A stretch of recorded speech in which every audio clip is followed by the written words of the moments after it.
and the sun's coming out today, which is nice. Now just trying that Pikmin game. Apparently you walk around and it drops flowers in various places. I'm just trying to figure it out still. It's just based on your walking steps and stuff like that.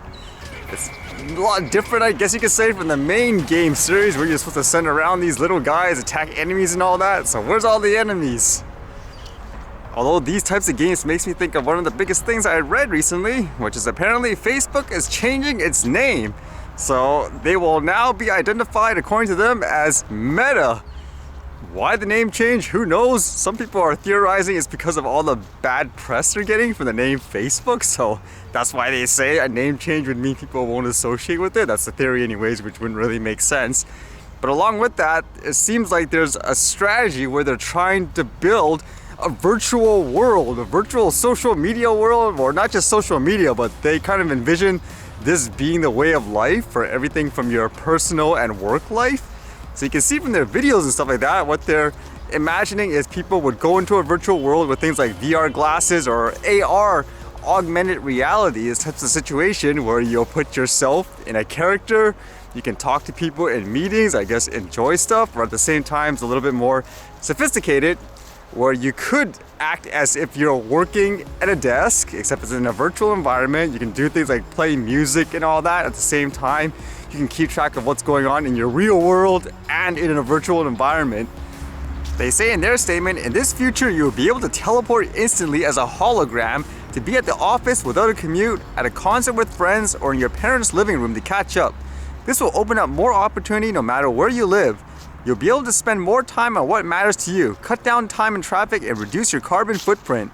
Think about how many physical things you have today that could just be holograms in the future.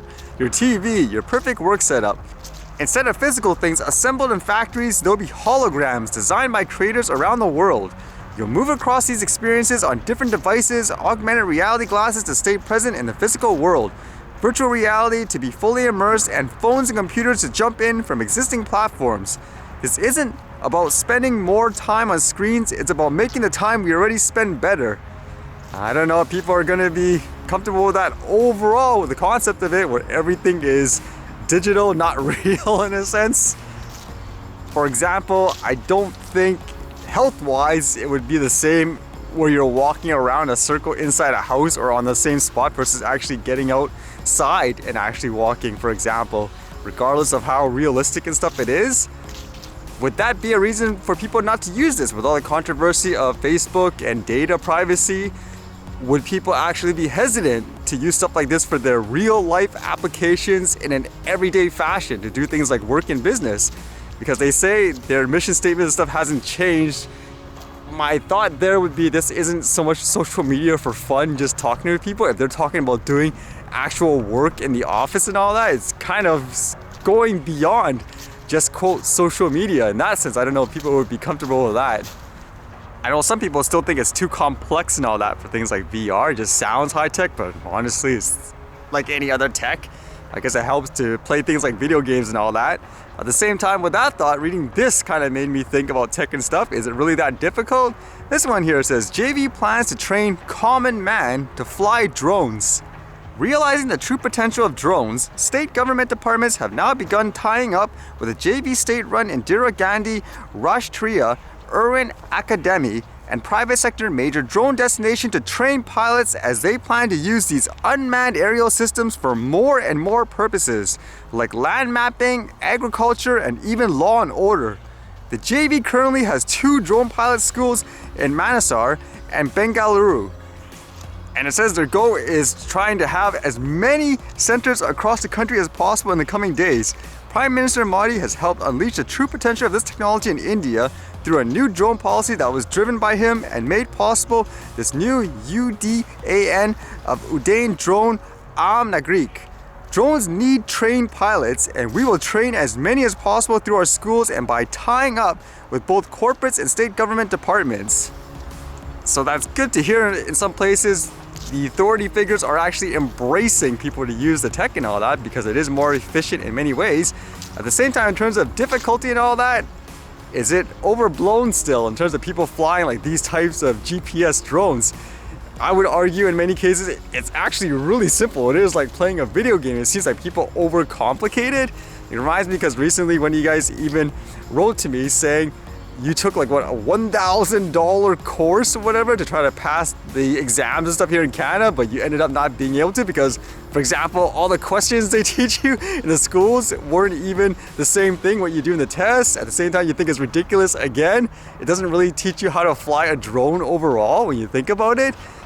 I still hear comments from the average individual where when they hear drone training, for example, people charging thousands of dollars for it, they give the reaction like, what? Do you offer a course to actually train me how to use the microwave and stuff too? In many cases it is actually true with these types of drones anyways. Like the GPS ones, it is, in my opinion, it's like playing a video game and you just gotta practice. And it's unfortunate that in many cases, like schools or whatever you want to say, don't actually teach you how to fly.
I'm a passenger, I'm going too fast. What, do I actually walk that fast where it thinks I'm a car?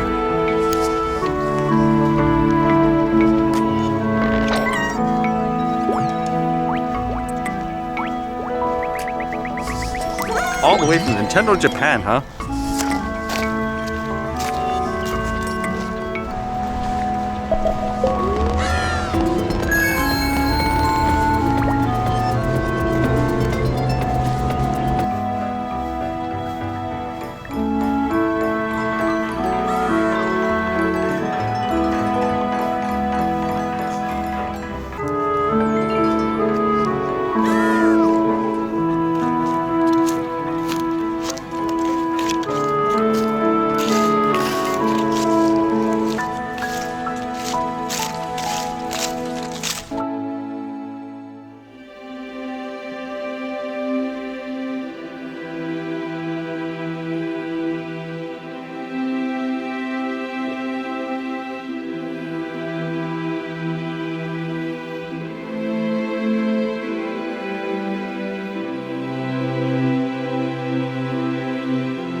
Alright, see you guys later.